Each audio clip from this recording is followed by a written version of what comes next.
Nah teman-teman nih, ini adalah bunga bangkai yang tumbuh di ladang aku ya teman-teman.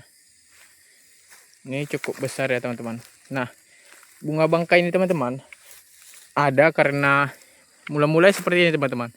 Nanti kalau sudah tua lama dia akan menghasilkan bunga teman-teman. Nah ini yang sudah berbunga ini teman-teman. Jadi ini bunga bangkai. Kalau sudah tua nanti ini yang seperti ini akan menghasilkan bunga dia teman-teman. Nah sebenarnya tanaman seperti ini teman-teman banyak nggak kutebangi itu ya teman-teman. Nah, jadi ini aku lagi di ladang ya teman-teman, bersihkan ladang, mau nanam nenas teman-teman. Di sini nanti aku mau nanam nenas, jadi ini lagi bersihkan di sana, dan di sana pun lagi hutan teman-teman, masih apalah banyak yang rumputnya, dan itu sawah teman-teman. Kita di bawah ya teman-teman.